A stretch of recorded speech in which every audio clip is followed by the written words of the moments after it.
Today, we're diving into one of the most unusual leaders in modern technology.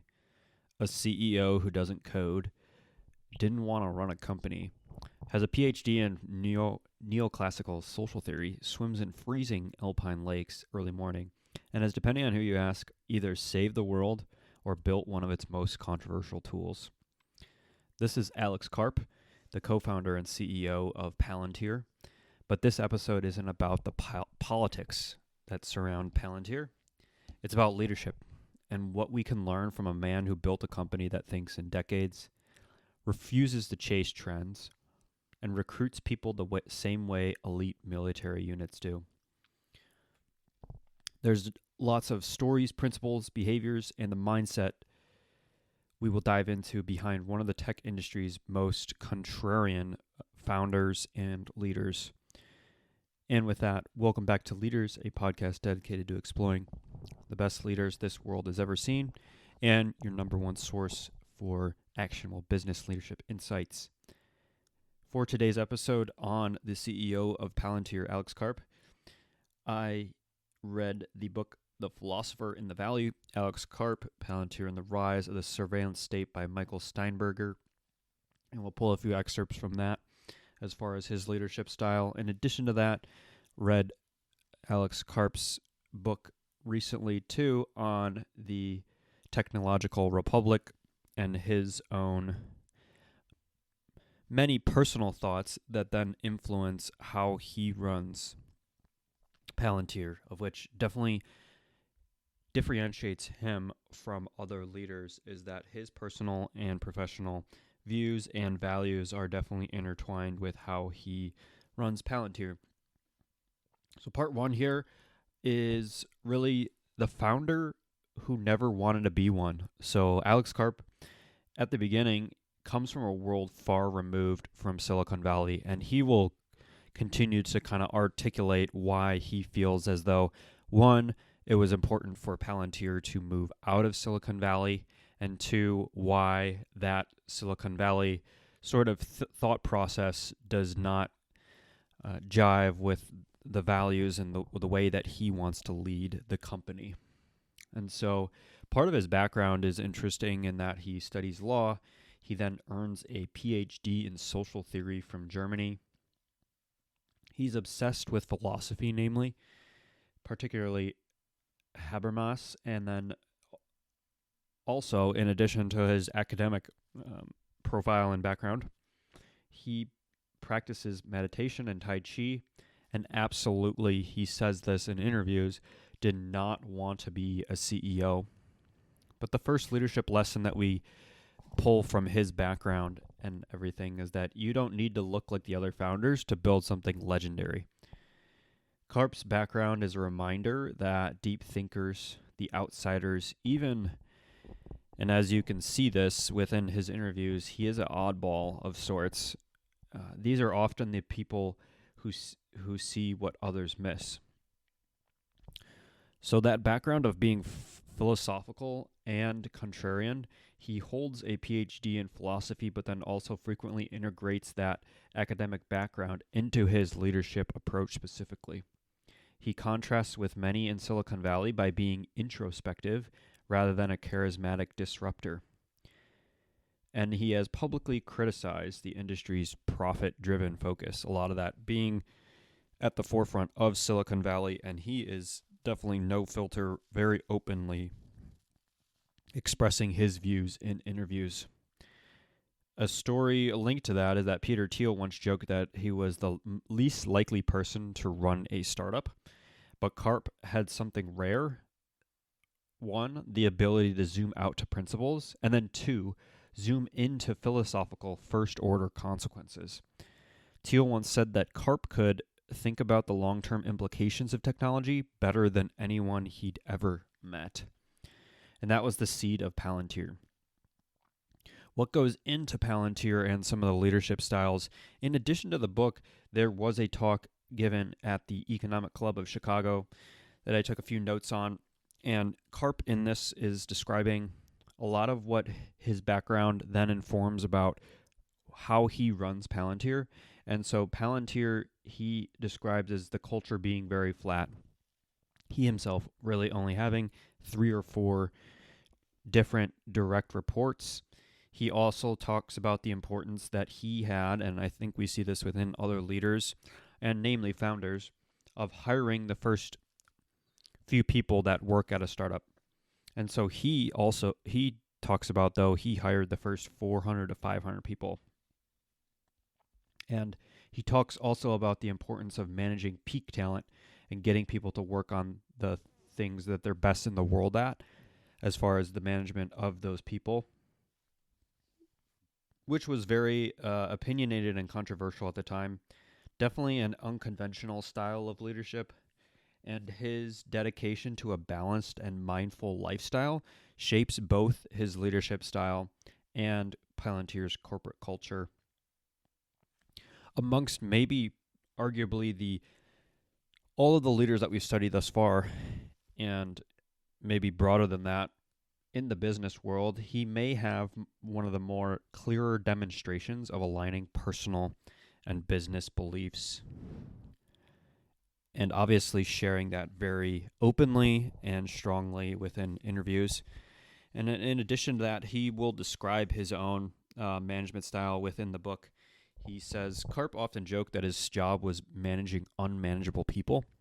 He was mainly referring to the nearly 2,000 software engineers that the company employed, and he was convinced that he had an almost unique ability to lead them. Once I stumbled on it, it turned out that I was built for certain things that are rarely valuable, like managing very complex, sometimes difficult, highly, in many cases, technical software engineers. There are just few people in the world built for that. While Karp was not lacking in self-regard, it was true that he had proven to be very adept at guiding the software engineers who worked at Palantir. One paradoxical reason for this was because he had no computer science training. He didn't try to micromanage them because he couldn't, and his respect for boundaries earned him their goodwill and trust. This isn't to say that Karp refrained from offering input on technical matters. It was his idea to equip Palantir's software with robust privacy controls, a feature that became one of the company's major selling points. But whenever he shared his thoughts about the work the engineers were doing, he made clear that pushback was welcome. In this way, he too had won the confidence and allegiance of their engineers. Probably the biggest factor, though, was that he genuinely held the engineers in high regard, and not just because they were Palantir's lifeblood. He saw them as they saw themselves, as creatives. He recognized that a lot of ingenuity went into their work, and there was a certain beauty to the finished product. He gave the engineers their space and showed them respect. Karp liked to describe Palantir as an artist colony, and he really meant it. In turn, Palantirians were intensely devoted to him. This partially reflected faith in his judgment, a belief born of experience that Karp's instincts on subjects ranging from geopolitics to product development to project assignments were almost unerring. But his colleagues were also loyal to Karp because working for him was a blast. One company executive who had more than enough money to retire on told me he couldn't bring himself to walk away because being around Karp was simply too much fun. It's just a wild ride, he said with a satisfied smile. When Palantirians met for drinks or dinner, Karp was frequently the topic of conversation. It was often said that the company had a cultish vibe, and there was some truth to this. Certainly, there was a cult of personality around Karp. In the mid-2010s, several French employees hired a cartoonist to produce a graphic novel about Karp. Karp kept his private life walled off even from his closest associates at the company, which added to fascination to him. He took pleasure in the aura that he enjoyed inside Palantir and was convinced that it helped make the company functional. In a workplace full of headstrong iconoclasts, he was the glue that held everything together. You need a way you can bond, and my eccentric, non-standard character is the bonding mechanism, he explained. But Karp also believed that his managerial acumen was tied to his dyslexia. From his point of view, the key variable in his life was not his racial or ethnic identity, but rather dyslexia, which had turned out to be a burden and a blessing, although he liked to put it more colorfully. Dyslexia, he said, fucked me, but also gave me wings to fly. Even though he did well in school, his formative years were marked by his struggle with dyslexia. but along the way, he developed certain attributes that would prove useful in business. He couldn't process as many details as other people, so he learned to get on by less information, which he believed gave an advantage in situations that called for quick, decisive judgments. Dyslexia also taught him that the power of collaboration. It is a disability, and those who have it need the help of others. In an environment that required team building and delegating responsibility, he found that he had an intrinsic advantage. Dyslexics, he said, aren't raised on an ethos of self-reliance and tend to excel in situations in which it is important to get people to understand that maybe if we work together, it would be more powerful than if we don't.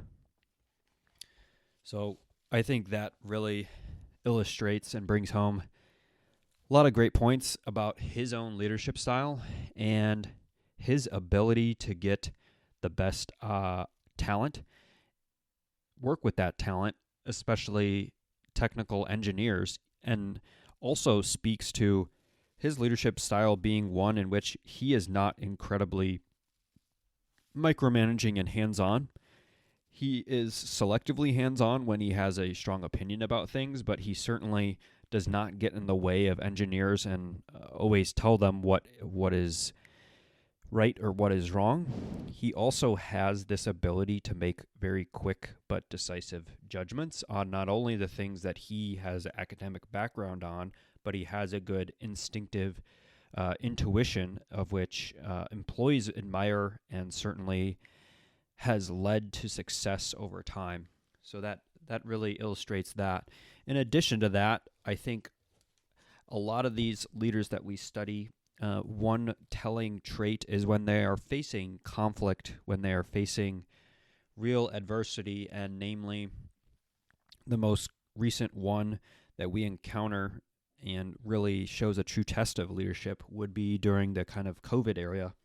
And so the book goes into that and describes how Karp saw that period for Palantir, in which was definitely difficult, but one in which he seemed to thrive in. So it says, while all this was happening, he was in isolation in the woods. He had personal assistants with him as well as his security detail, but in his mind, he was effectively alone. He didn't like running the company remotely. It was antithetical to his management style, which was built around making himself accessible. That was why he insisted he needed to be on the road some 300 days a year. But Palantir continued to function well, even though all 3,500 employees were working from home. While the pandemic was wretched for most people, he found it blissful. He recognized that millions were suffering and he was sympathetic. But he savored the downtime that COVID gave him as well as the quiet. In the beginning, it wasn't clear whether everyone was going to die. But once I knew that I wasn't going to die, I was in heaven. It was the best thing ever in my adult life. I was so happy and it underscored my certitude that I am a deeply introverted person. Had he not felt a strong attachment to his colleagues in the company, he would have happily remained in seclusion. As he was enjoying the solitude, he decided that the time had come to make Palantir public. While it was a move that was likely to make him extraordinarily rich, it had the potential to undermine the culture of the company. Palantir was nothing if not idiosyncratic. It had been built in Karp's image and unconventionally. That was arguably its best strength. Now, though, he was prepared to put that at risk. And so obviously they go through some trials as well as successes through the IPO period, and what we know the company today, it has had tremendous success. How did they get there prior to even thinking about going public? Let's outline in part 2, building a company no one else could build. So he started it in 2003 with an almost naive belief. We can use software to help societies defend themselves without destroying civil liberties. Most founders would avoid problems involving government, defense, wars, intelligence, terrorism, because they're messy, political, slow, and unbelievably complex. But he actually leaned into it. And the leadership lesson that ties to that is that leadership means choosing the hard mission on purpose. He saw that the problems that mattered most were the ones Silicon Valley avoided. In the early days, absolutely no one wanted to fund Palantir. Venture capitalists would say, government doesn't buy software. This is too political.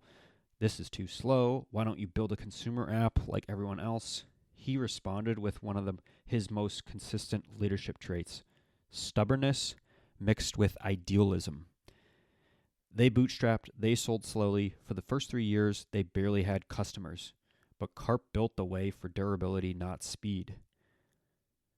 He was mission-driven and principled. He prioritized long-term, mission-aligned projects over short-term gains, famously refusing business that doesn't align with Palantir's values.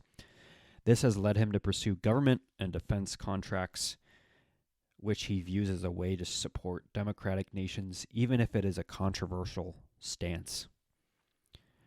Part 3 is the discipline of the unconventional CEO. Karp does not live in Silicon Valley. He refuses to move there. Instead, he works from a small office in the Alps. He swims in freezing water every day. He meditates. He reads philosophy. He runs a company worth tens of billions from what looks like a cabin in the woods. Why? Because he understands one of the great leadership truths, that being the lesson in number 3, your environment dictates your thinking. Karp avoids noise, avoids groupthink, avoids Silicon Valley's obsession with incremental derivative products. The book that he wrote, Technological Republic, talks about this. He moved his company out of the valley into Denver, sued the U.S. government twice to get to meritocracy, changed procurement in the organization, and he structures his life intentionally to avoid distraction.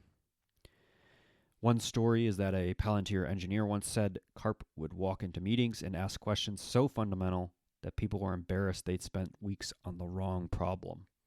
That's by design. He cultivates isolation so that he can then cultivate clarity.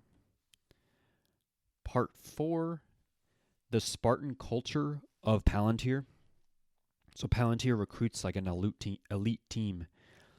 What they want in people that Karp recruits is mission-obsessed people with unusual backgrounds who can think independently and also tolerate chaos. That's not a cushy tech company feel. It's not for everyone. Leadership, in this case, is culture, and culture is selection. Karp once said, if you hire for mission, you don't need to manage culture. The people maintain it themselves. So a story linked to this would be early Palantir engineers lived out of suitcases, and they often flew to war zones to deploy software in the field, in Afghanistan, in Iraq, side by side with analysts tracking insurgent networks. This wasn't a job, it was a calling for some, and that is 100% by design. He screens employees not only by what they know, but by why they want to be there. He famously said, quote unquote, the wrong people are a cancer, the right people are fuel. And part of that, in addition, would be another excerpt from the book that drives that point home, as well as maybe how he views some of Palantir's values. And when they were going to IPO, the S1 went on to suggest that Palantir was aligned with American interests and values in a way that other tech companies, read Facebook and Google, were not. Quote unquote, the bargain between the public and the technology sector has for the most part been consensual, in that the value of the products and services available seem to outweigh the invasions of privacy that enabled their rise. Americans will remain tolerant of the idiosyncrasies and excesses of the valley only to the extent that technology companies are building something substantial that serves the public interest. Our software is used to target terrorists and to keep soldiers safe. If we are going to ask someone to put themselves in harm's way, we believe that we have a duty to give them what they need to do their jobs. We have chosen sides, and we know that our partners value commitment. We stand by them when it is convenient and when it is not.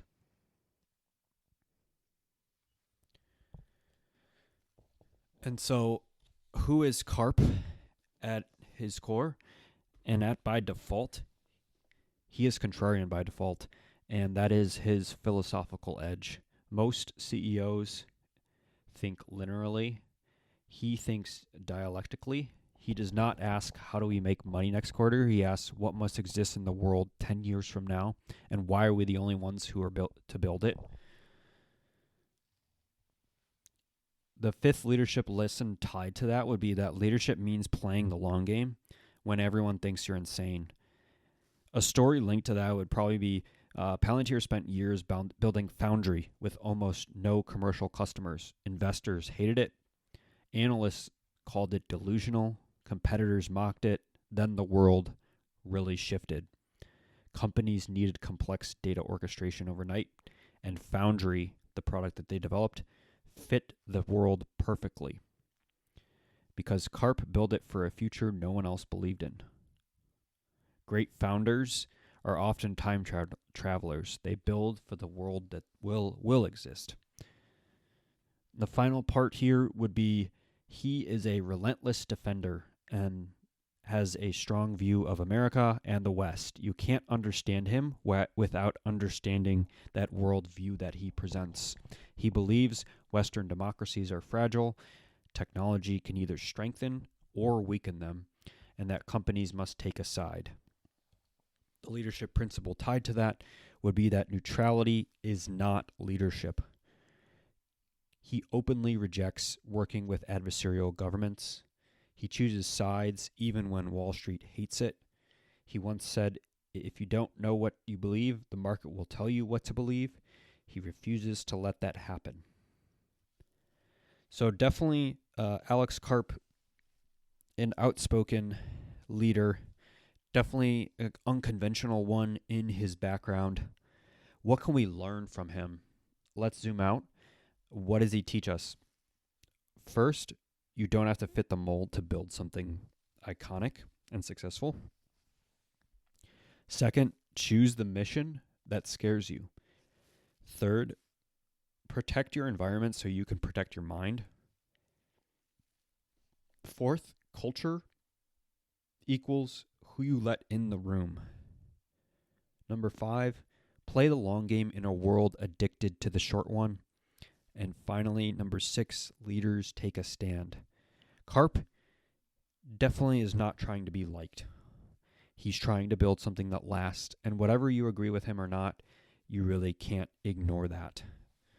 And so with that, that is episode 52 on Alex Karp, CEO of Palantir, and we hope to be back here soon for episode 53. Thanks for listening.